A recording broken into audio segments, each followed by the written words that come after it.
So once again, ladies and gentlemen, National Security Dialogue 2023 welcomes you all, powered by CP Plus. With the biggest round of applause, ladies and gentlemen, let's start this beautiful morning. And also I would like to thank our organizers, GOV Connect, Collaborate and Co-Create. Can we have a big round of applause for GOV Connect?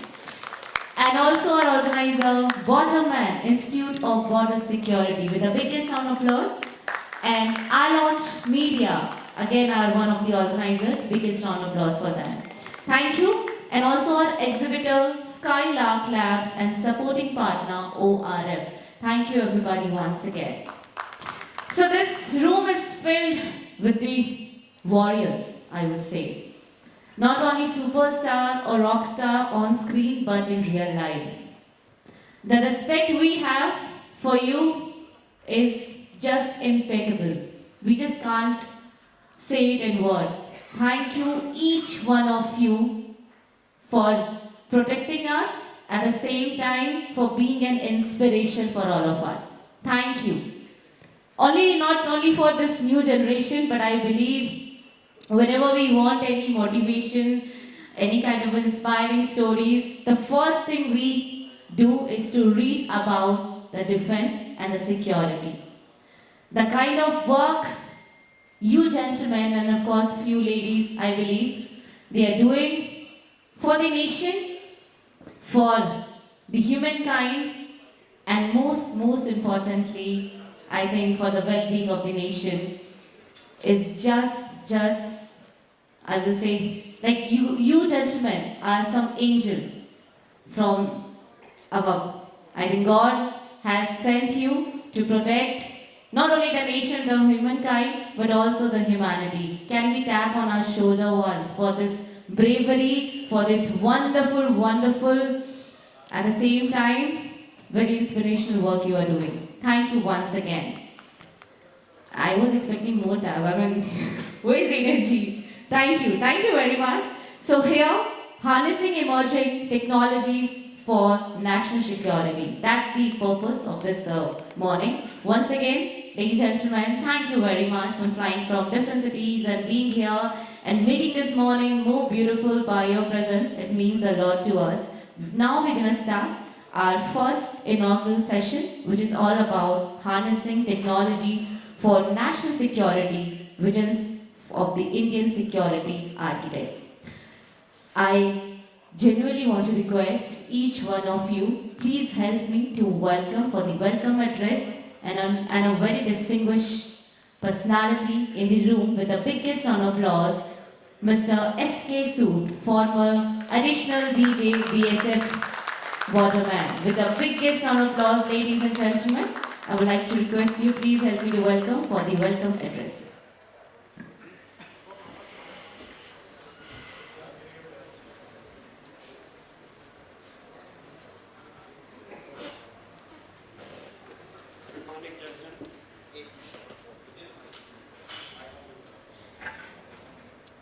Good morning, gentlemen. Borderman and GovConnect, our collaborators, on behalf of those, I welcome you all here for this National Security Dialogue 23. This is our first endeavor in holding this kind of event, and insofar as Borderman is concerned, this is a think tank recently created to work in the area of researching problems along the borders and security threats faced during the peacetime management of borders, which has evolved from security to border management, where all of us, not only the security forces, all other institutions working along the borders are involved. And when I say border, it doesn't only mean land borders, it also means maritime borders, for which we have our guests from Coast Guard who will be speaking to us later during the day. Throughout the day we have various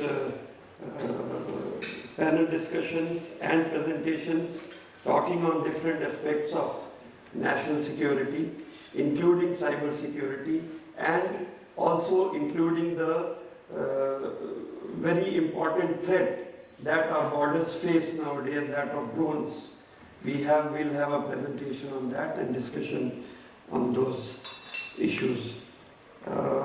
We also have connected with ORF, who have been kind enough to organize a panel for us, and which will be the third panel of the day. And thereafter, without taking any further time, I'll request the Master of Ceremony to please take over and invite our keynote speakers, which include General Hasnain, General Bhatt, and Dr. Chaulia, the eminent thinkers in the field of security. We all know these personalities, they need no instructions. Thank you so much.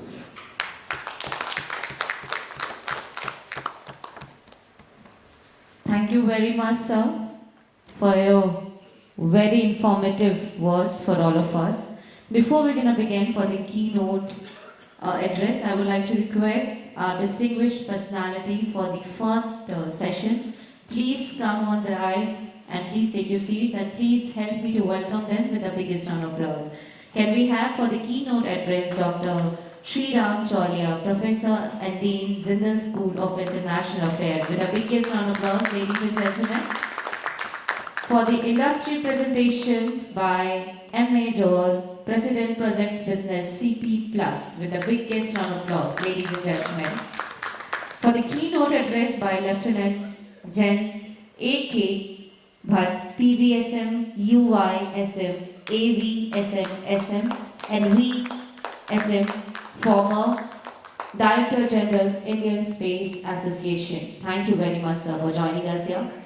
Can we have now for the keynote address by Lieutenant General Syed Hasnain, PVSM, UYSM, AVSM, SM, VSM, and BAR former Prof and Military Secretary, member NDMA. Everybody, Central University, Kashmir, with the biggest round of applause, please help me to welcome him on dais. And also Dr. R.K. Arora, Border Security Professional and Professor, IIT Delhi, Advisor, IIT Bombay. Thank you very much. So, gems of defense and security. First of all, biggest round of applause for them. Can we now invite, with the biggest round of applause, on dais here, for the keynote address, Dr. Sreeram Chaulia, Professor and Dean, Jindal School of International Affairs. Thank you very much, sir. Thank you. Greetings, everyone. Such luminous figures on the stage that I'm neither a defense expert nor a technology expert, but there are many others here. But I think as an academician and a scholar, I'd like to maybe open the dialogue by talking about technology in general and how important it is to national security and to the rise and fall of nations, and what we are doing and what are our comparative strengths and what needs to be done. So in a brief 10-minute stint here, I'm going to try and touch on all of those issues. But let me also congratulate Sanjeev Sood, Dr. Arora and the team of Borderman for bringing the idea of this think tank to fruition. And they are specialists in border security, and I believe Borderman, the think tank, has a long way to go, and we are very happy to support it in whatever way we can, because we need specialists in this field. While everyone is an expert, so to say, especially here in Delhi, we do need people who have been manning the borders and who have long experience of doing it and bringing that knowledge to the general public. So congratulations to Borderman and the team. So coming back to technology, Karl Marx and Engels had this notion about technology as a determining force for historical change. So I wanted to lay the broader background for this conference and the dialogue by talking about technology for change. And they were very clear about and Marx famously said, it's not the articles you use that matter, but how they have been made and the instruments with which they have been made that really matter. So tech and technology is, in the Marxist notion of history, very important determinant of the changing ages. So you had the Stone Age, you had the Bronze Age, the Iron Age, and then the Industrial Age, and now we are in the so-called digital age. So the notion that you can divide history based on technological eras or periods is I think a valid one. Communism may have failed, but the Marxist understanding of historical evolution is important. So tech obviously determines the era and the age and the overall milieu in which we are at any given point in time. Tech is also determinant for the rise and fall of great powers, and you see that in every era, the most advanced powers are the most powerful ones, have the most advanced technology. There's just no two ways about it. So you go back in time to the empires, to the modern nation state system, tech determines everything. And the ones who have mastered the latest cutting edge technology in their respective eras are quite powerful and dominant. And if you look at contemporary world history also, it's quite clear that you look at the Global Innovation Index, for example, which is the World Intellectual Property Organization's measure for technology and technological advancement, you see the ranking of countries, and it's almost correlates with great power status. And we are doing not so badly in the Global Innovation Index. As you know, we have jumped from 81 to 40 in the last 10 years in the Modi era, and that's a huge transformation. But Prime Minister has set the target of at least being the top 25. So, as you grow up and leave others behind, and then you are dealing with the leaders in tech. So it's a lot harder to climb up as you get closer to the top 20. So we have made some leaps. We have the indigenization, which I don't have to tell this audience, especially in defense sector. We have the advantage of the openness of other advanced powers to share the technology and to co-produce with us. Unlike our adversary, our prime adversary, which is now facing a kind of a closed door from Western countries because of fears of them using technology for their military advantage over their adversaries. We are still in a position where we are seen as a benign power, and I don't see that changing at least for another 10-15 years, where we are many more players who have advanced technology are willing to share with us. And so this is where I think the defense diplomacy is the key for our technological advancement. Even for our indigenization, we need defense diplomacy and partners who are willing to transfer technology to us. And as you know, we have diversified our basket. We have many more co-producers and co-developers in high-tech field, especially in weaponry, than was the case even 10 years ago.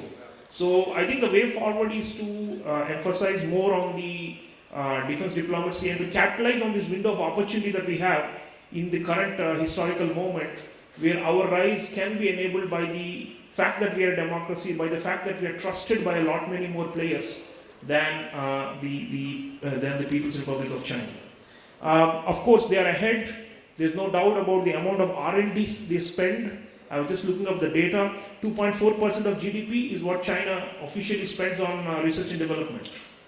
And that, of course, means that they are catching up fast with the Western countries. Our R&D figure overall as a percent of GDP is still less than 1%. It's about 0.7 to 0.8%. So even though we are pushing hard in critical sectors with indigenization and investing more in core technologies, the point is our overall R&D spend, or even R&D within the defense budget, remains somewhat insignificant compared to the bigger powers. So we'll have to significantly invest more in this going forward to be able to catch up and to be on par with the leading powers. I just wanted to mention the fact that even small and middle powers which invest in technology, including defense technology, are quite influential, and it gives you much more leverage as a student and a scholar of international relations. You know, you go to a negotiation with so many cards, right? But if you have technology to transfer to others and not just to take from them, it makes you a much more valued player on the table. Now, I'll just give you two examples which you are very familiar with: Israel and South Korea. Now, these two countries, 20 years, 25 years ago, were not necessarily leaders in high tech, especially not in defense. But they have really made giant strides in just 2 decades or so. And now, as you know, South Korea has climbed up quite rapidly and has become the 5th largest source of our weapons imports, for example. It wasn't in the picture, as far as I know, 20 years ago or even 10 years ago. So they strategically investing in key areas for defense and have become major exporters in this field. Our own and South and Israel, I don't have to mention, a country with very little natural resources but with a high level of human capital, which they've invested heavily in skill development and in startups, and now in security solutions. I don't think the Israelis per capita can be beaten by any country in the world, not even the US or China. So small powers, medium powers also can have significant influence if they make strides in technology. And it seems like an obvious no-brainer, but needs to be restated, giving examples so that we see how countries have made this leap rather quickly. And so it takes, I think, a concerted focus. We have we have the global innovation rankings showing that India is rising and it's getting nimbler and more capable, but we need these partners. So my basic point before I conclude is that to lead in high-tech fields requires a mindset and obviously public-private collaboration and also the ideation behind it. And sometimes people think it's only science and technology. It's also the policy ideas about how to make it work and how to bring it to fruition to generate more comprehensive national power for a country. So I think tech is obviously the way forward for us, especially in partnership with other countries. And I hope that this dialogue, I know there is a full session on diplomacy and tech later on today and national security, and I hope we bring out these elements for discussion. And how we can harness this window of opportunity, I leave it to you all to think about, the one that I just mentioned, of the next 10, 15 years, where we are not yet a great power, but we are on the way to being there, and therefore countries don't perceive us as a major threat, except our two immediate neighbors. But other than that, there's much more openness, and that's, I think, if we can exploit that to the maximum. The word is trust. Dr. Jaishankar, our foreign minister, keeps talking about how we need to create circles of trust. And trust, I think, is something we are building, and there is a lot of goodwill for India around the world and a lot of willingness to share and to co-develop with us. So if we can maximize this window of opportunity going forward, I'm sure that we will be seen as leaders in tech in advanced fields, including in some of the most cutting-edge defense equipment and platforms and systems going forward. There are lots of bureaucratic hurdles, lots of red tape and other problems, and I don't have to tell you all about it. But I think to the greater extent, the national will is there now to be a leader in the high-tech fields, and we hope that what the Chinese are calling intelligentization, of the national security and of their defense forces, we should be, quite abreast of these developments and to match them and to invest more resources as well as to build partnerships, the key part, global partnerships, which will enable us to catch up and to be their equals. I think that should be the immediate target for the next 10, 15 years going forward. So alongside the economic growth, alongside the rise to a $5 or $10 trillion economy, is the parallel story of our technological rise, and that should be, I think, a major national goal and priority. It already is, but it requires more stakeholders. So I welcome these kind of dialogues that will enable a broader audience to come into the picture, not just the scientists and the technicians, but also lay public and policymakers so that we can create that ecosystem to be a technologically powerful nation. Thank you very much.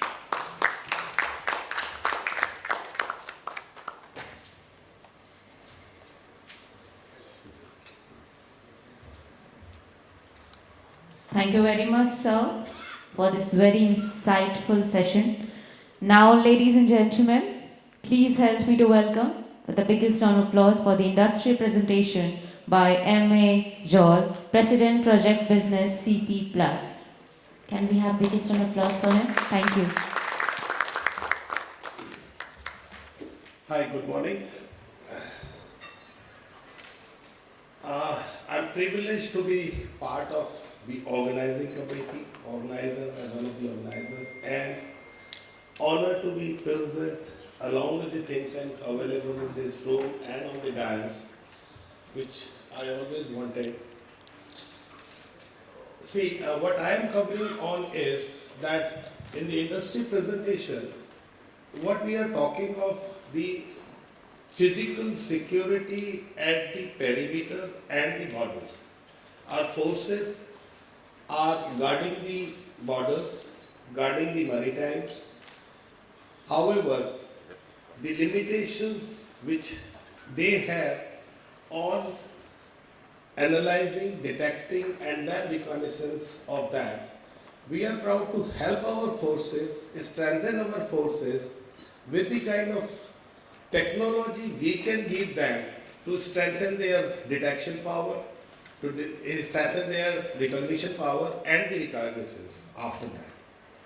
Now the most important thing in this is that it should be the Indian technology. We are mostly dependent onto the foreign technology, wherein I am proud that CP Plus comes into the picture. In the industry of surveillance industry for about 15 years, though we started, because at that time the ecosystem was like that only, we started with the foreign components and the foreign equipment.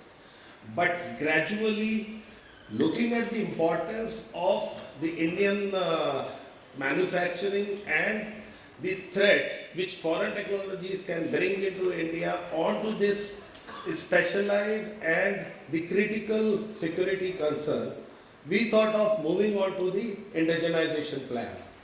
And we are proud to say that we are quite successful in that. So that is where I just want, in this limited time, want you to go through this. So basically our aim is to provide a comprehensive integrated critical infrastructure for law and border with completely Indian technology, then customization and to reduce the response time, as I said. Now in this, for indigenization, we have already built up a factory which is running for almost 3 years, and we are making about 1 million of cameras per month in this factory at Andhra Pradesh, in Tirupati.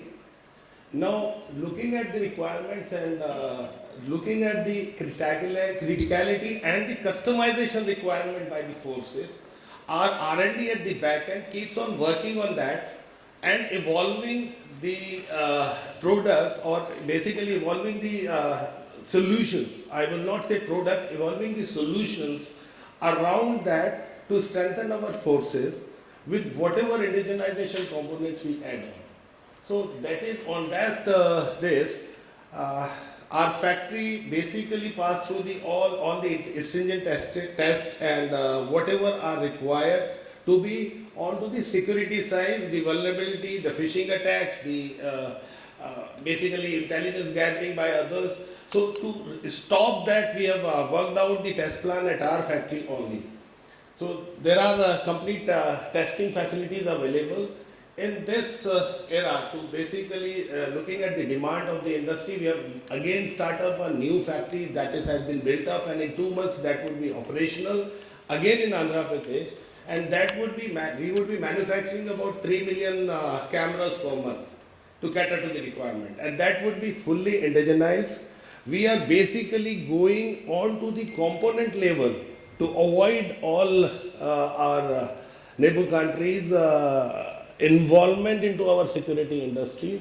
We are working on up to the level of chip designing and chip manufacturing, because there are American companies, there are UK companies, there are other companies who are basically, India is yet to get into the chip manufacturing India.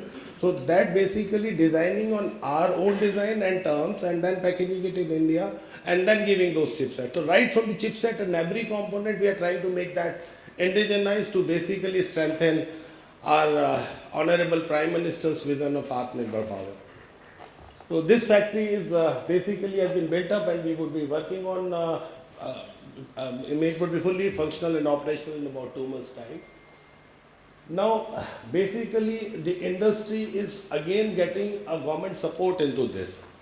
There are security norms which are in making at different organizations at MIT level and all, so that every camera, because these all are the eyes and ears of our soldiers working onto the field. But that information should not go out of our hand. That is what is the key, and that is what is the key and our aim onto this. So that is how we are working on that. The security testing should be stringent on every cameras, whether it is a foreign cameras or indigenized camera, so that we are basically safe onto that part.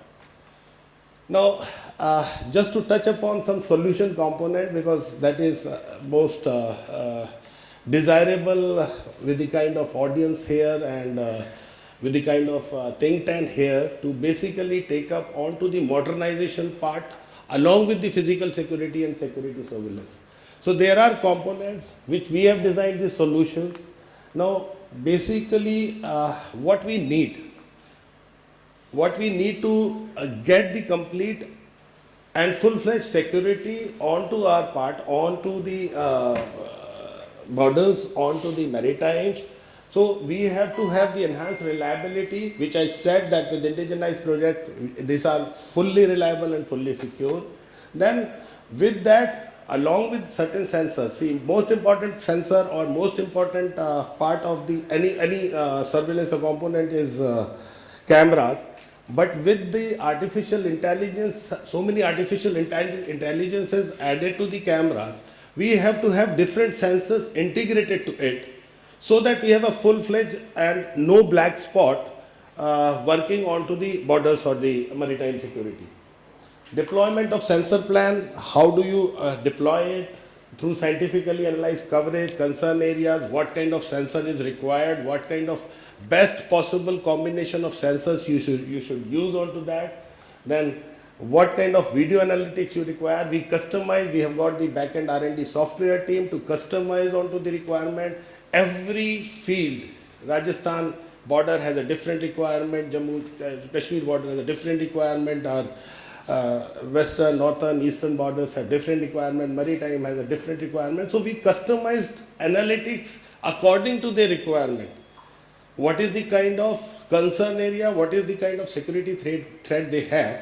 So we designed the video analytics based on to the AI and machine learning to meet their concerns and meet their enhance their security. Now, if I just give you the kind of sensors to be used in, I am not getting on to only the camera part, though I represent camera. I am not getting into this just for this audience. I have given the complete solution that what kind of camera, what kind of sensors you can integrate to have the best security on this. You can have fixed IR cameras along the borders, you can have PTZ cameras, then you can have ground surveillance radars, which is basically the first instant, whether it is a fog area, whether it is a foliage area, or whether it is a, not covered by cameras anyhow, at least that detection of that radar or detection of vibration sensors, that is underground vibration detection center, fiber based and onto the fence also. So if somebody touches that or somebody basically detected by the radar, even if he is crawling in 3 kilometers, 5 kilometers, 10 kilometers area, different kind of radars available. On that basis, that detection activate the PTZ camera and you can have the complete picture of that area. So this is how we are working on. Then VMS, video management system and video analytics customized according to the need and requirement. Then definitely command and control. and to have the right response time, reduce response times, the PDA with the complete picture of the intruder to the response team or to the RT team there at the border. So these all are basically the complete solution we can design for the border forces. This is how the deployment plan can go in. Like if you see, the fixed cameras are working, the radars are working on the best. These all are perimeter security, but you can convert it onto the borders or customized requirement as you see. Now, how it intercepts basically, which I said, like if you just have a pictorial diagram that if somebody is covering that area, if somebody is coming to the near to the fence or near to the border, then basically two sensors covers that. Either the radar will detect that first, or in vibration detection center, vibration detection center VDS detects that and immediately gives a signal to the PTZ. Whatever PTZs are into that slew to queue to that particular area, particular intruder, click his picture and send it to the command and control station. And then it keeps tracking onto that. It doesn't leave the intruder there. That camera thing started, that it would basically keep tracking him wherever he goes, and then geotagging it, its lat long gives them, and RT team information to QRT team, and it reaches and catch hold of it. So this is how is fully automated system for the border security and border management, which is basically we call it as a smart border now, and your maritime borders. Now, how can we help in that?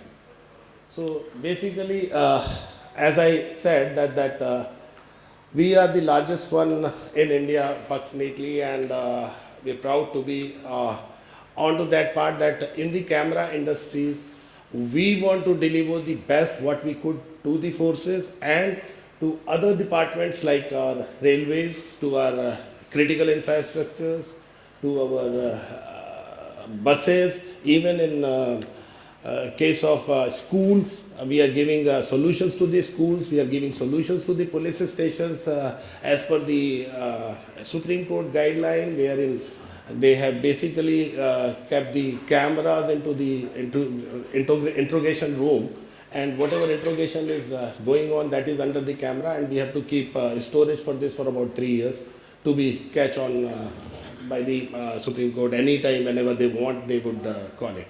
So we have done about 7 states with that. We have done good railway thing with complete video analytics. Even if somebody falls down, that detects. If somebody is trying to run away, or if somebody trying to basically misbehaving something and all, there are panic buttons. That panic buttons are again integrated with the cameras. So those kind of solutions we are providing to the Indian infrastructure for having them secure. So in every field we are there: real estate, retail solutions, campus solutions. We have basically installed about 140,000 cameras into Delhi schools. Our complete Delhi surveillance is proud to say that are working on CP+. We have got about 160,000 cameras installed on Delhi roads, and those cameras are basically helping our police organization to work that.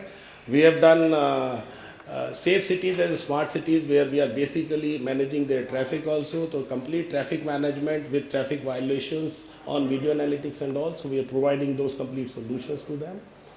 Simply the intelligent video surveillance, analog HD camera, this is all whatever you need, right from home product with IoT devices. We have got IoT devices, like we have got doorbell. Now, if you see, that era was there, that when you have to come onto the display room or to the monitoring room to see that what is happening on this. Now we have got IoT cameras working on Wi-Fi. You can see on your phone what is happening on. We have got doorbells, wherein if you are not at home, somebody rings the bell, you can see his face, and from your phone, the bell will ring on your phone instead of in your home. So you are at office, you can see who is coming and you can answer him that we are not there or we are there. So those kind of solutions, customized solutions we are making on for the home products also. So these are our key strengths, that expertise in understanding the security environment, because being the oldest one in this, strategic partnership with other OEMs to provide a complete solution, whatever we can give, indigenized solution to augment, then pan-India presence. We are basically every nook and corner of India we are present, because wherever you go, even a small chef vendor, he has a CP plus camera working in his, and we have to provide him the support. So the support structure is at the remotest place of India. So this is our CEO quote, and this is what like we work upon, that we are here to come together and join forces for the purpose of recreating the future. Our country, I'll just read through quote and quote, and our country currently stands at the junction of redefined possibilities, where the next decade shall prove us to be the giants in every segment and every industry. The era of India is resenting the world, and it is time we regain the glory of golden bird. We are going to rebuild a safer, smarter, Atmanirbhar India that can unleash its potential to lead the world. So with your help, we are here, and with your requirement or needs, we are here to solve that. With this, I'll just say thanks. Any question, please? Yeah. Can you help?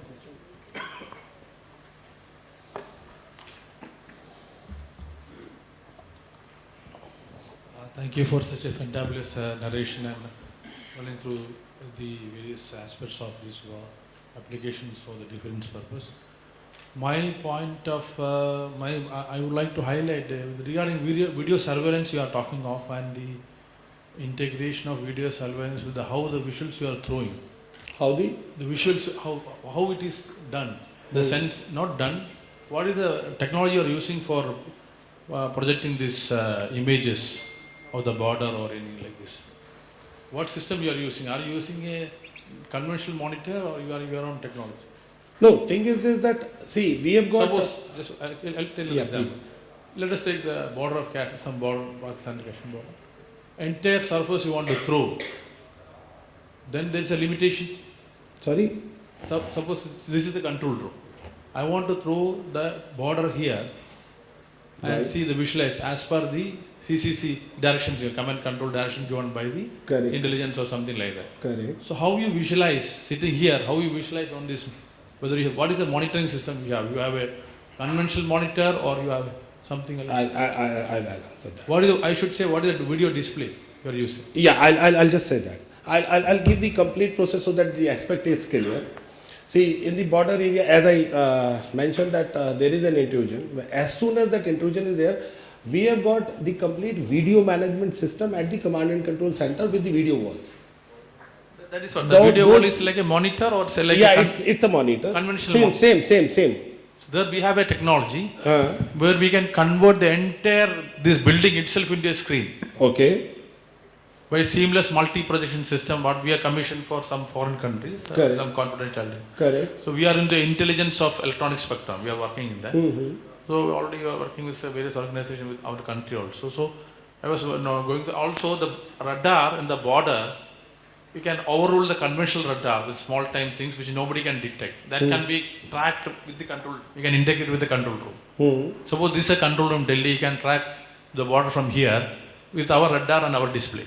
Correct. So if we can find some... So we can, we can do that. We can integrate with any kind of display solutions. We can integrate with, like in RPF centers at railways, what we have supplied, it is only that 52-inch, 55-inch display of LGs and Samsungs and our display also.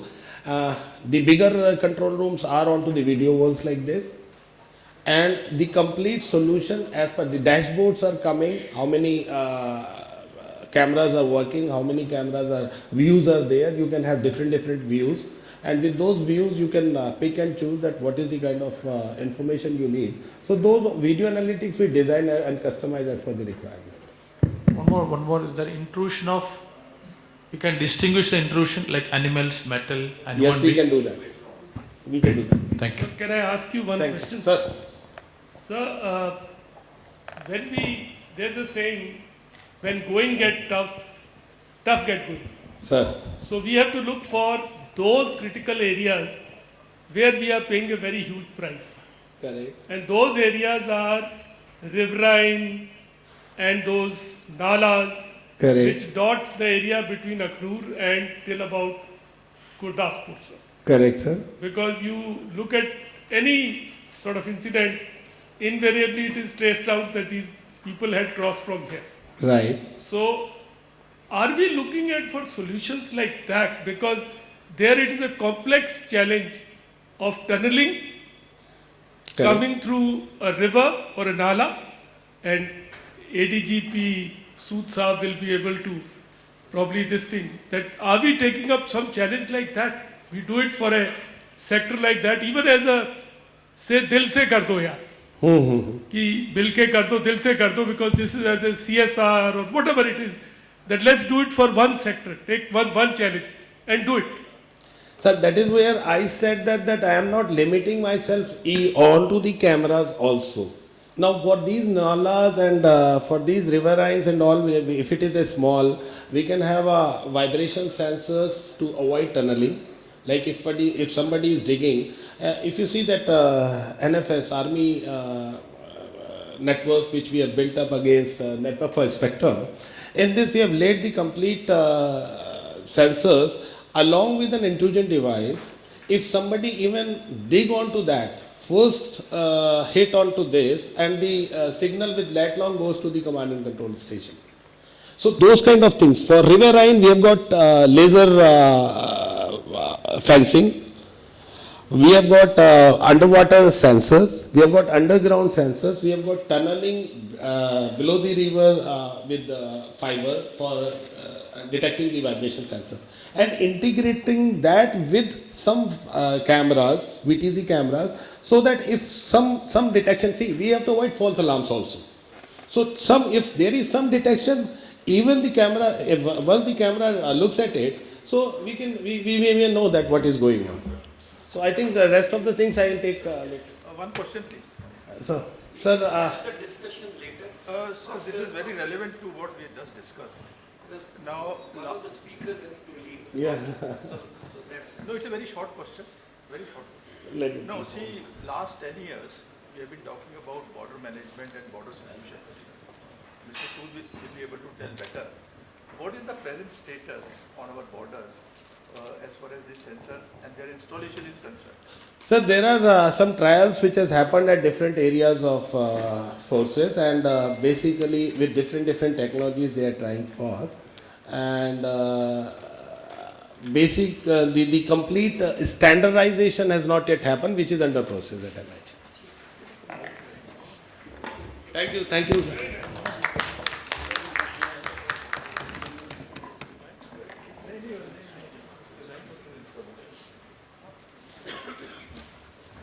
Well, thank you very much, Mr. Johar, for your very informative industry presentation. I think he deserves a big round of applause. Thank you. Thank you, Team CP Plus. So now, ladies and gentlemen, please help me to welcome for the keynote address by Lieutenant General Syed Hasnain. With the biggest round of applause, I would like to request, please help me to welcome Prof and Military Secretary Member NDMA, Chancellor, Central University, Kashmir. Sir, can we have you on, guys? And can we welcome him with the biggest round of applause? Thank you. Thank you very much.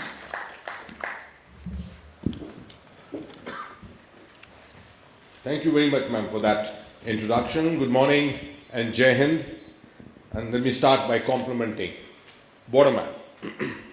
I think it's a great concept. If a think tank can put together an event of this nature, it's unfortunate that the city of Delhi doesn't know how to exploit its own advantages. There should be people here, this place should be teeming at the moment.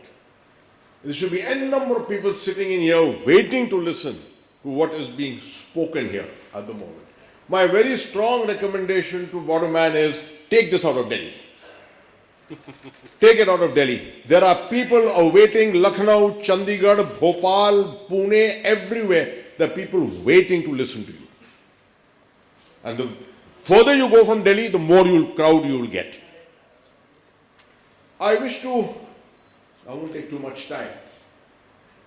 While complimenting you on the choice of your subject, on this event itself, let me say that I have to change my thought process of what I was going to say earlier. I'll come back to that subsequently. But listening to technologies in the morning, one is enthused to talk a little bit about that. For me, this is a very, very relevant subject, the whole subject of surveillance. We have General Bhatt sitting here also with me. We are both ex-commanders of the Srinagar Corps, and incidentally it is Corps and not Corps, it is Corps. So we have been deeply involved in this whole game of surveillance, infiltration, counter-infiltration, etc. I'm proud to say that the original fence on the line of control came up when I was a commander at Uri, and making it into a smart fence of those days was a great challenge. We tried it very, very crudely. We did succeed to a great extent. But let me also assure you at the same time, with what we did in 2003, 2005, reduced the strength of terrorists in Kashmir to below 1,000. That was the aim given to the Indian Army by General Nirmal Vij, who said, how can we change the narrative in Kashmir? And one of them was bring down the human resource element. And that could only be done by physically stopping them. We stopped them with the help of the LOC fence, which was a system by itself. We brought it below 1,000 and ultimately brought it much further below. Those who may not be aware, the strength of terrorists in Jammu and Kashmir used to top over 4,500 to 5,000 at one time. Both of us, incidentally, General Bhatt and I, enjoy the commonality of having been the Colonel GSs of one of the most turbulent sectors where the Indian Army is deployed, and that is the Avantipur sector, South Kashmir. We were both Colonel GSs of Victor Force. I can assure you, at the peak in 1998-99, as a Colonel GS, I used to handle as many as 14 to 15 encounters at one time. At one time. Today, if you get one encounter in 2 months, you should consider yourself fortunate that you have had a lot of experience in handling encounters. Here we were encountering 14 to 15 of them in a day at that particular time. Coming back to the importance of this seminar. You see, technologies have to change. Smart technologies have come into being today, smarter technologies, right? It's a question of exploiting them.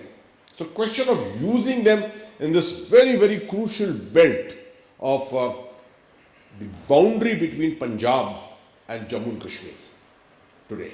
The Kathua belt, for example. The former army commander, Western Command sitting here. Biggest challenge.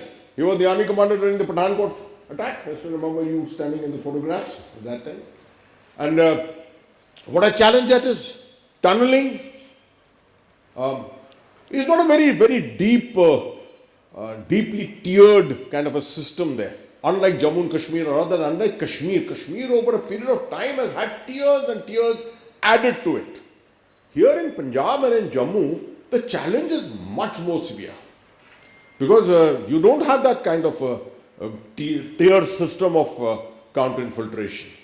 And the terrain is terrible. It's as bad as the terrain which you get in Kupwara or in Baramulla or places like that.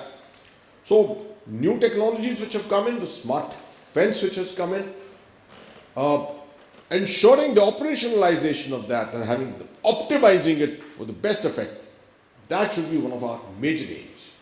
Having said that, I think that we should not be looking only at the border. We should be looking closer inside the border.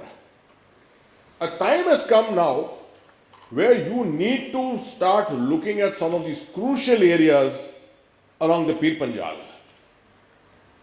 What has happened in Rajouri in the last 2 years, no one is really paying serious attention to it. Every few months you've got an incident coming up on this road. You've had it now again on 20th of April. And I take your minds back, I'm a man with memory. I take your minds back 20 years. This is the same area you were fighting Operation Sarp Vinash in 2003. In a place called Hilkaka. No one will even remember it. Hilkaka is right up on the Pir Panjal. It's a place which is like a gad. The terrorists were there, there were encampments there. And when the pressure was put by Romeo force in that area, all of them fled towards the valley. And 15 Corps had a field day putting ambushes on the Pir Panjal and killing these guys at that time. That's not happened since then.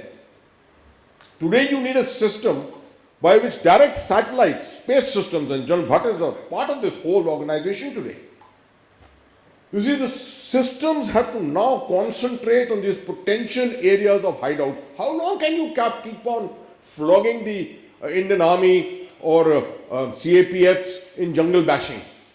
Very unfortunate that yesterday we've had casualties again in Chhattisgarh. But this is the cost of it, because you have to each time physically go into it. You should have systems by which we should be able to monitor movements of this kind. What is artificial intelligence ultimately?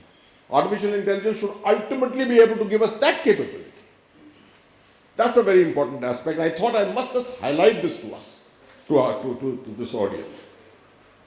At the same time, I may also say that in India, one of the most important things for us today, the challenges, is knowledge management. You see, this community of people here is knowledgeable. But there are lots and lots of people who are expressing opinion in today's world of social media and putting tremendous pressure on the government of India.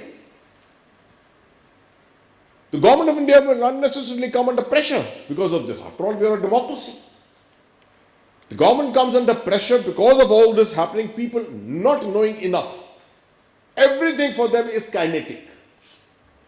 Something happens, a kinetic response. I go to some places to speak around the country. The only questions which are put to me, POK kab wapas aa raha hai? National security is not handled in this way. There are smarter ways of doing things, and if India has to evolve, it has to evolve. It's already evolved into a middle power. I call it from a middle to a swing power. We are becoming a swing power now, where the world is now looking at us to make a difference in balance, swinging one way or the other. If we have to be an effective swing power, then our knowledge management has to be of a much higher order. That unfortunately is not happening. Social media today is being used for the wrong purposes.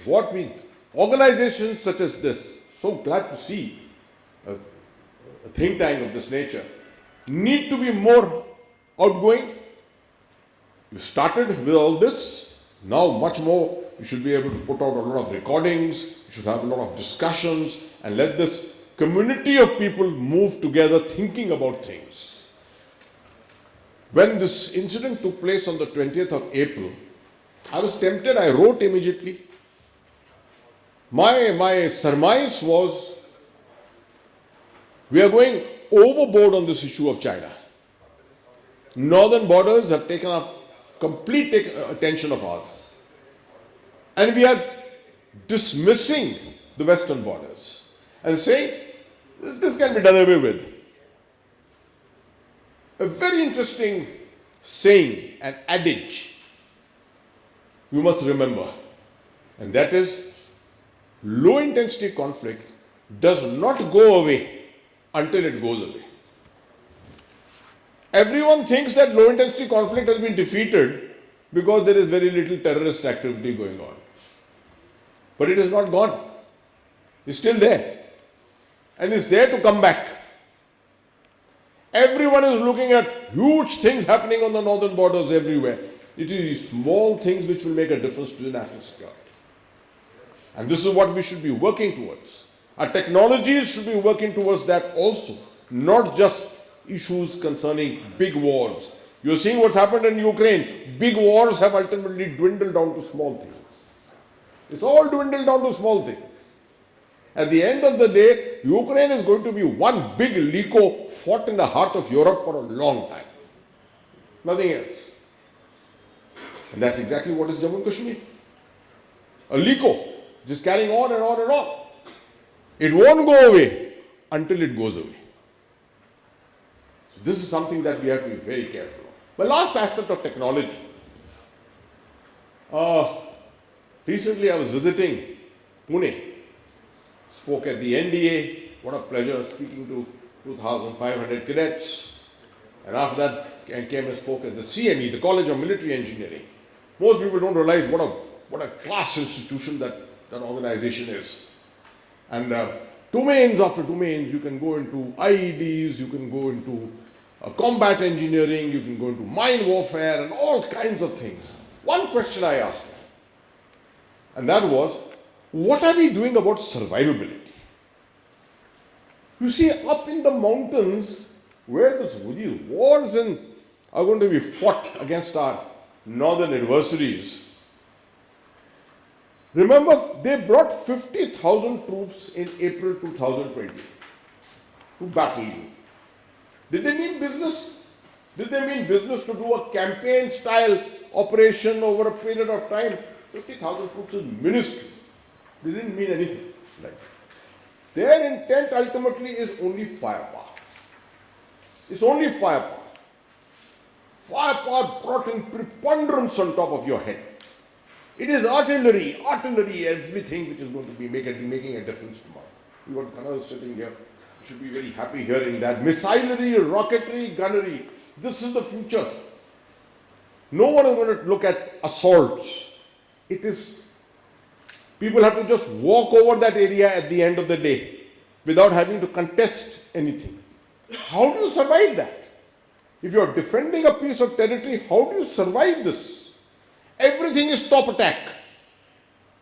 No longer are people firing like this, they are firing like that from the top. The tank is not getting the chance to survive in battle today against the drone. The drone is everything. How are you going to harden your defenses? I am an ex-CO of the Chushul battalion at Pangongso. And I can tell you how pathetic was my top defense over my head. If something landed on top of my head, I wouldn't have survived. That's why I keep telling the Corps of Engineers, your greatest thing is, as you call it in Hindi, Urdu, daromadar. Your center of gravity is survivability. Develop the technologies to survive, because the world is going to come down on your head with a huge swath of TNT. And you have to know how to survive that. But that's the only way that you'll be able to protect and defend your territory. So let me stop there. I thought I'll add my 2 pice bit into this whole discussion.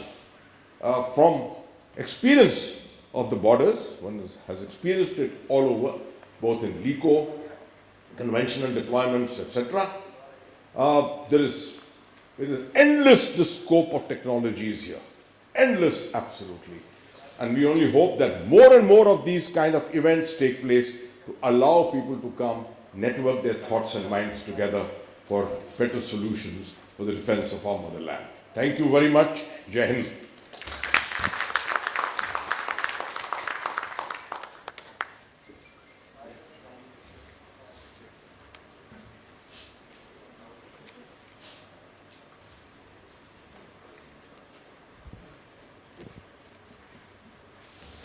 Well, thank you very much, sir, for this very electrifying and inspirational session, right? The way you described the border situation specifically, I believe many of us got goosebumps. Can we have a biggest round of applause for this wonderful sessions we had? Thank you. So now, ladies and gentlemen, please help me to welcome for the keynote address, Lieutenant General A.K. Bhatt, Director General, Indian Space Association. Can we have you, sir, on board? And can we welcome him? Thank you.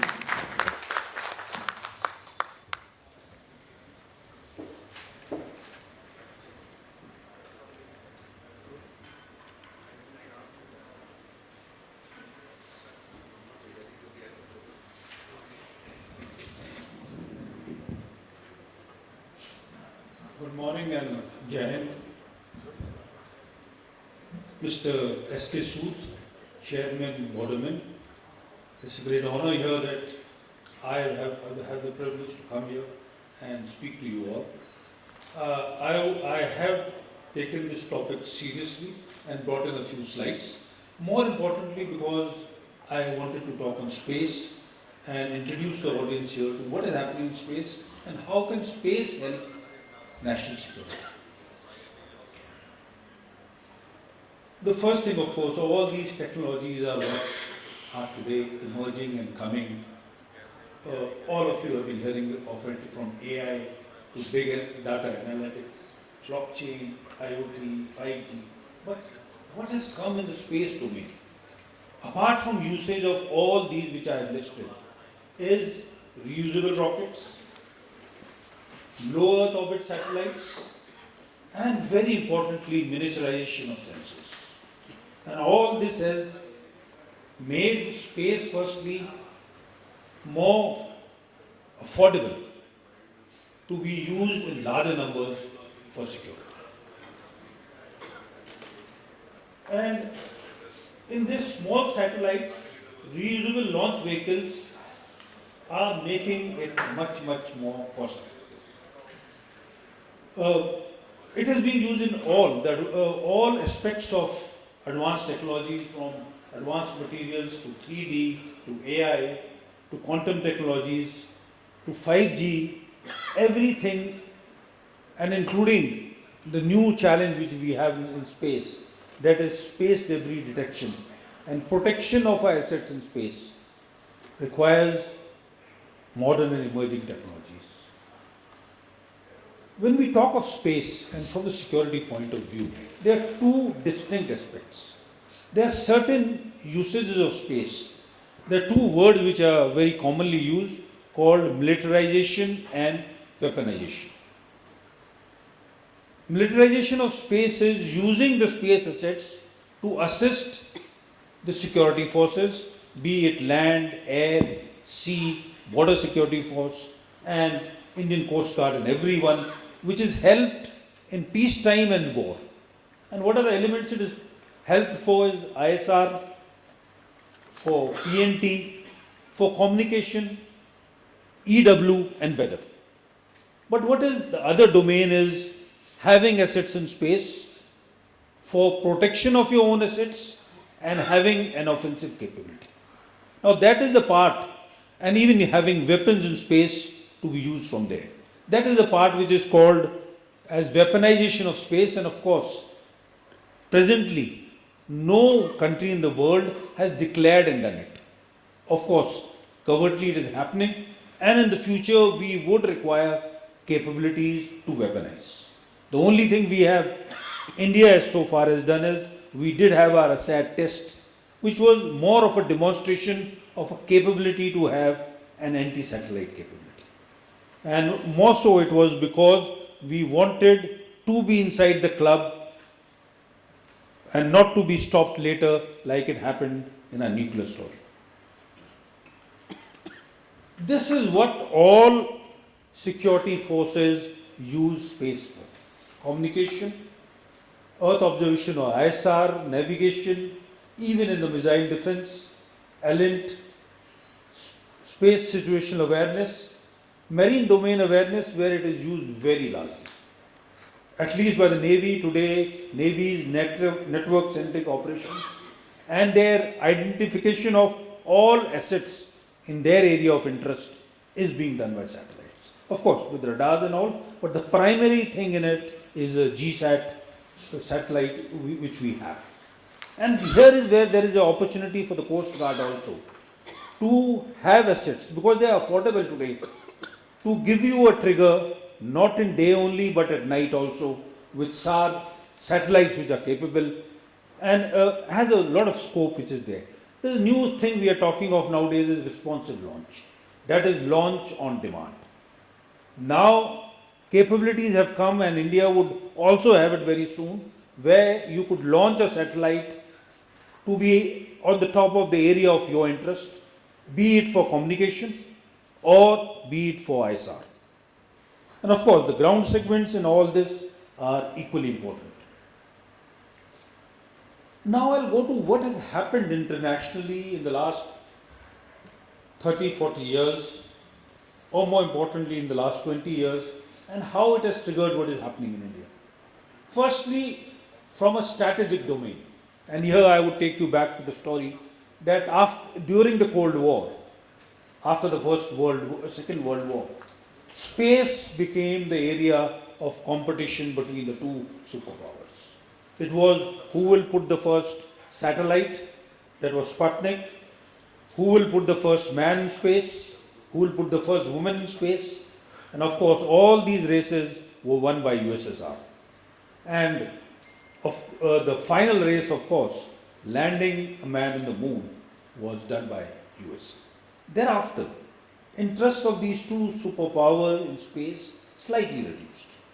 And for some time, there was not much activity till the private players came into the domain. And it is around 2000 that these very innovative dreamers, I would say, with a great technology interest, came into the scene. It started with Virgin Galactic, then it was Elon Musk and Jeff Bezos, who are aspiring to send human beings to Mars and Moon. And they brought a disruption in technology. One of the major disruption which Elon Musk has been able to bring is the cost of launching a satellite. He has brought it nearly to 1/10. And what would require even for a nation to launch their satellite to go to one of the spacefaring nations, it is on, you can book it on internet. Have your own satellite and you'll get a time or a slot to send it into space. Colleges are doing it, startups are doing it, world over people are doing it and using this facility from America. The other thing, of course, again brought by Elon Musk, is the Starlink. This is getting the low Earth orbit satellites. What has low Earth orbit satellite done? It has brought your towers into space. He's looking at connecting every part of the world. Today in India, though we say we have a connectivity of mobiles, which is very good, our broadband connectivity is pathetic. By the government's figures, more than 53% of India is not connected by broadband. And what difference does broadband make is that 10% connectivity increases the nation's GDP by 1.5%. So there is a great opportunity there, and that is why these are the reasons this enhanced commercialization has taken place the world over. A new thing is there is a race to join space by many nations. Known spacefaring nations are 5 to 7. I am giving a figure of 5 to 7 as some are there on the borderline, but 5 are distinctly there. But today 92 countries own satellites which are in space. That is the kind of interest that is there. Nobody wants to be left from the race which is there for space. In fact, Luxembourg has passed a new law, and their law says that if somebody goes to space and does space mining, finders will be keepers, which is not a law anywhere else. And that is why many companies are booking in a small country, Luxembourg, which will maybe lead the world in space. Even the Gulf countries today, with the money they have, the surplus money they have, they are going into space very seriously. Future, what is going to happen in space? Space tourism, asteroid mining, definitely, and space colonies maybe, depending on how technology develops further. In India, you all know ISRO has done a fantastic job for the last 6 years. From their sounding rockets going on a cycle to reaching Moon and Mars, they have had significant achievements. And self-reliance in this domain got built in automatically. It was because of the trade restrictions, technology restrictions, which were implemented on us post our nuclear peaceful tests. And what we are talking of Atmanirbharta today, I think ISRO was able to achieve it slightly earlier. But one thing which has happened is industry was not developed here. Industries were only suppliers of components and assemblies. And of course, one thing very distinct about the Indian space program was that it was not towards the military, not towards security. It was for the common man. They overtly disassociated themselves with any military or security need. Notwithstanding that today the naval satellite or the air force satellite or what we are getting are from Israel.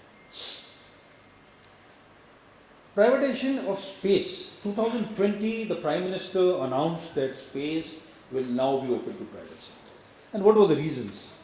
One was, of course, the global trend. Then ISRO was involved in too large a number of activities. They would allocate spectrum to launch vehicles to going to Mars and Moon. There was a very large spectrum they were handling, and it was thought some of it could be given, the low end could be given to private players.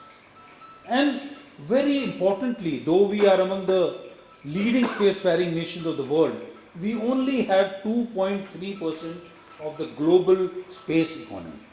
And there is scope and potential for this, it's around 400 plus billion economy per year, that we have a larger share of it.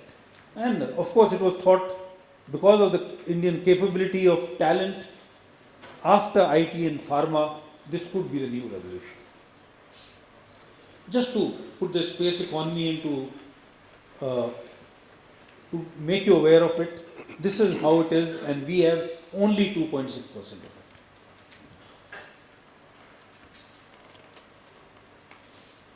And very interestingly in this, launch vehicles and satellites form a very meager amount. The larger money is in satellite services, that is in telecommunication, remote sensing and other things. This is just to, I'll not go through this slide, but just to inform you, from June 2020 to the decision to just a week back when the space policy has been released. And what is this new space policy saying? It is allowing non-governmental entities, that means the private sector, in all domains, communication, remote sensing. In fact, the last in the list is that they are also permitted to do asteroid mining if they can. A very, very forward-looking policy. A new organization called InSpace has been created, which is primarily there to promote, regulate and monitor private players in space. This has come at Ahmedabad under Dr. Goenka, and of course in the back end they have a lot of issues. Along with this, there were two policies which affected space. That is the draft telecom policy and the new geospatial policy have also come in this year itself. Last year, sorry. This is how startups are now emerging. From a meager 1 and 2 every year, today we have 140 satellites. And what is most important is that the venture capitalists are the ones who are trusting them. This is the kind of money, about 256 million, which has come in the last 4 to 5 years. We at ISPA, what we are looking at is we are creating an environment to strengthen the private ecosystem in India. These are our focus areas, and we were fortunate that the Prime Minister inaugurated our association, and this is what he gave to us. There should be freedom of innovation for all. The government will be only an enabler. We have to prepare the next generation, and the progress of space has to focus for common man. In India, these are the people who are working in the various upstream, midstream and downstream. Big companies, not very many, about 10 to 15, but a large number of startups. But what is more important, and these are in the telecommunication, here I would like to mention Bharti Airtel has given us a jump because they have 40% ownership in OneWeb. OneWeb is a low Earth orbit constellation of satellites which is providing communication in the world. There are about 614 satellites have been launched so far. The last 72 were launched from India, and they would be providing broadband connectivity throughout India by the third quarter. This, to make this constellation and all, if it was done from India, would have taken a lot of time, but we have jumped into this because of Bharti Airtel's ownership of OneWeb, which was originally a British company. What has happened in the last 1 year? After this policy has been declared, some of the activities, just to put it across to you. First, the government has decided that making of PSLVs, 5 PSLVs, the contract has been given to HAL and L&T.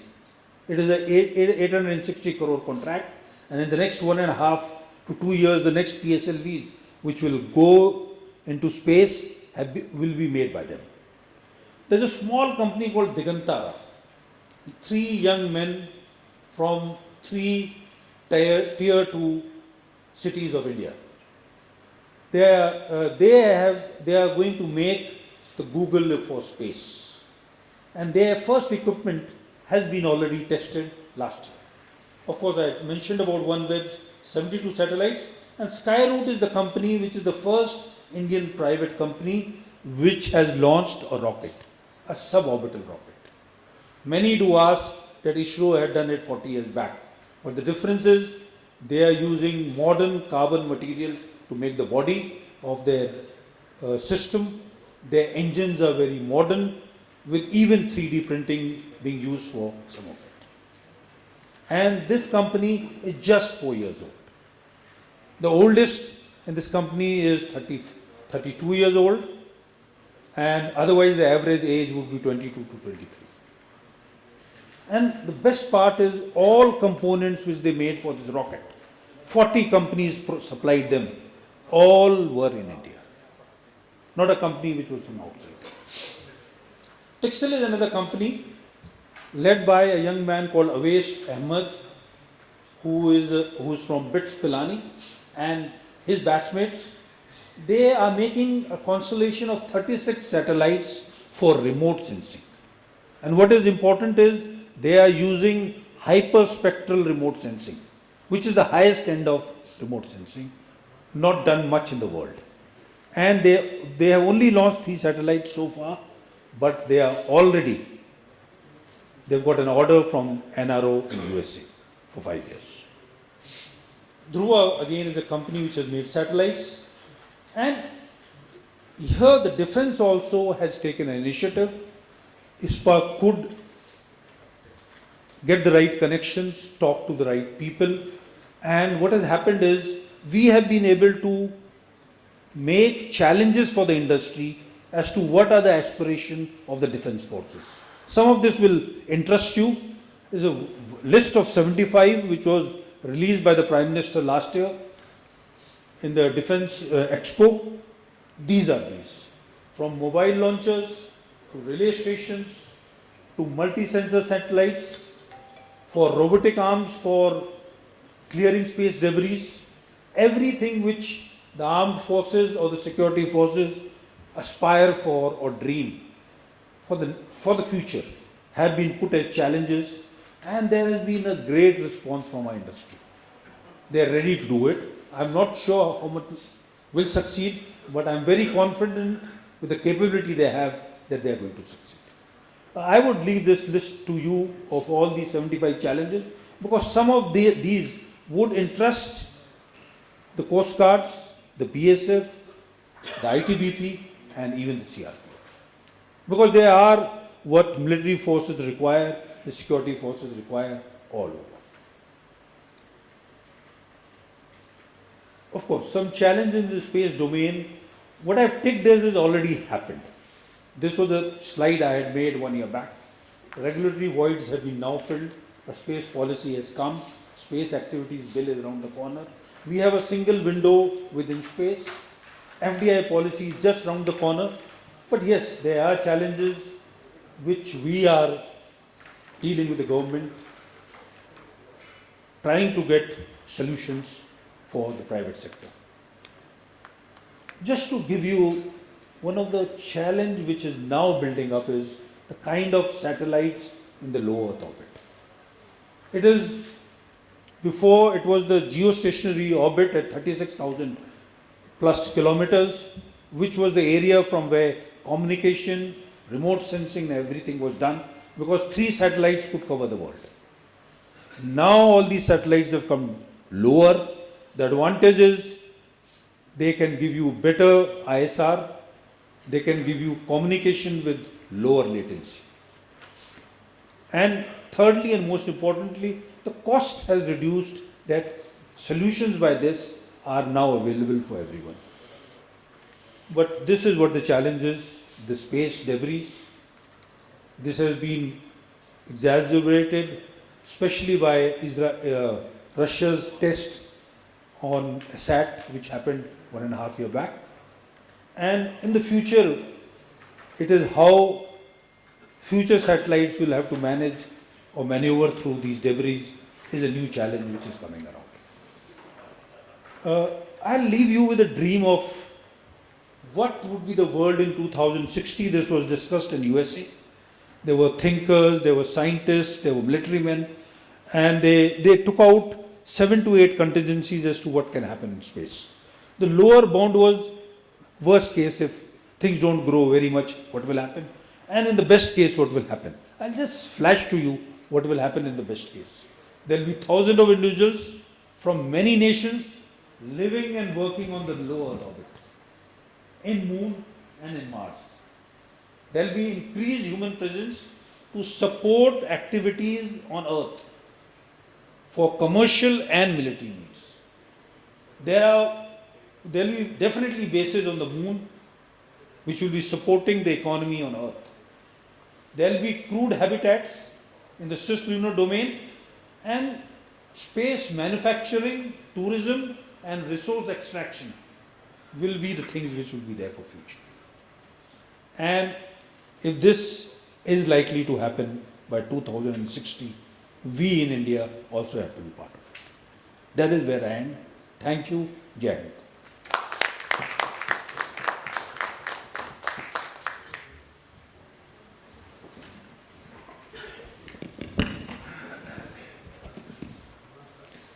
Well, thank you very much, sir, for sharing your insights for this session. We really enjoyed the session. The way you described the future of Indian Space Association, ISRO, and of course the satellites. I think they should be one of the biggest round of applause for sir. Thank you. So now, ladies and gentlemen, please help me to welcome Dr. R.K. Arora. Please, with the biggest round of applause, Border Security Professional and Professor, IIT Delhi, and Advisor, IIT Bombay. With the biggest round of applause for the thank you note. Thank you. Before Dr. Arora takes the stage, a couple of points that emanated from the proceedings so far. The first one that was by General K.J. Singh. I totally agree that management of riverine borders, which is almost 1/4 of the borders along the Bangladesh, about 1,000 kilometers and around 300 kilometers in Punjab and Kashmir, poses the biggest challenge. BSF had started a project, 5 kilometers project on the western borders and 5 kilometers project on the eastern borders in Brahmaputra river, called CIBMS. It was an Israel-based technology, but then what happens with many such projects is that the technology proved to be very costly, and many of the components have gone into disuse. They cannot be repaired. And in that context, what is important is that Atmanirbhar initiative of the government. We need to have indigenized technology, and another aspect is that the technology has to be user friendly. The technologies that we generally tend to incorporate are vendor driven. So this has to change, and in that respect I was very happy to hear Mr. Johar saying that they are going to the end user and finding out their requirement. Endorsing what General Hasnain said about fence on the LC, the fence on Punjab border with Pakistan, besides the resolute action by security forces and political leadership, has had a major contribution in controlling militancy in Punjab by cutting off the logistics supply of the militants in terms of weapons, in terms of finances, in terms of manpower coming in. And the advice of General Hasnain is well taken. This is our first effort. Hopefully the next dialogue we'll hold somewhere outside Delhi. Thank you so much. Over to Arora. Thank you so much, sir, for adding the perspective. Now, please help me to welcome Dr. Arora on dice. Thank you, sir. I will not take much of time because we are already delayed by 30 minutes. On the behalf of Borderman and GovConnect, I would like to extend my sincere thanks to the panelists who spared their valuable time and shared their viewpoint on national security. I would like to express my gratitude to Professor Chaulia for regularly motivating us, guiding us, because as a practitioner, actually we are not used to work with this type of think tank autonomy. So thank you very much, Professor Chaulia, for regularly guiding and mentoring us. I would also like to extend my sincere thanks to Lieutenant General Bhatt, sir, for coming and sparing his valuable time and updating us on the space perspective, which is very crucial and critical and the future of the national security. I would like to thank Mr. Johar for giving a very nice and elaborative presentation. When we talk about the technological solutions, there are a lot of technologies are being demonstrated and being used worldwide. But in Indian context, I always say economical solutions and sustainable solutions are the key for our securities. Those should be economical and viable also. Otherwise, it will not sustain in our environment. And we have seen the CIBMS scenario also, which Mr. Sood explained.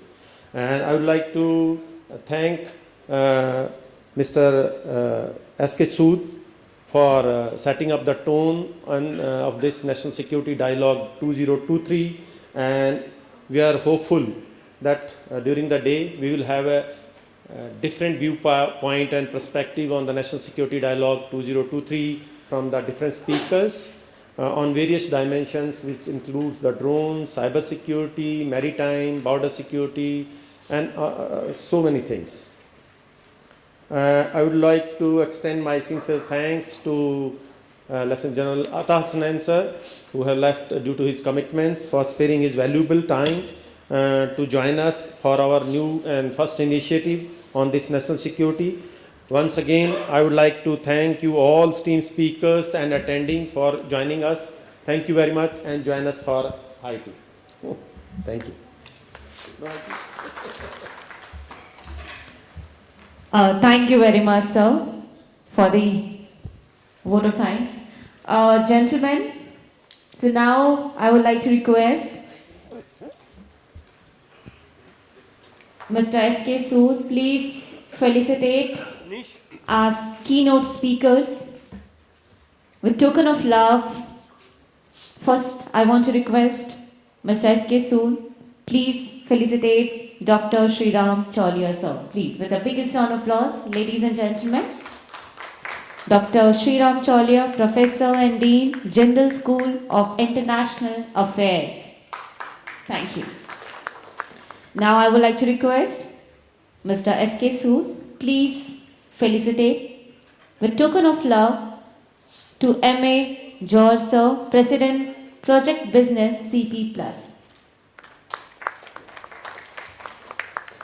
Thank you very much. Now I would like to request Mr. S.K. Sood, please felicitate Lieutenant General A.K. Bhatt, Director General, Indian Space Association. Thank you, sir, for being here and sharing your insights. I think we are not having Lieutenant General Hasnain, sir. Okay, so now please help me to say thanks to Dr. R.K. Arora. Okay. So now I want to request Fahim, sir, please come on stage and please felicitate S.K. Sood, sir, with the biggest round of applause.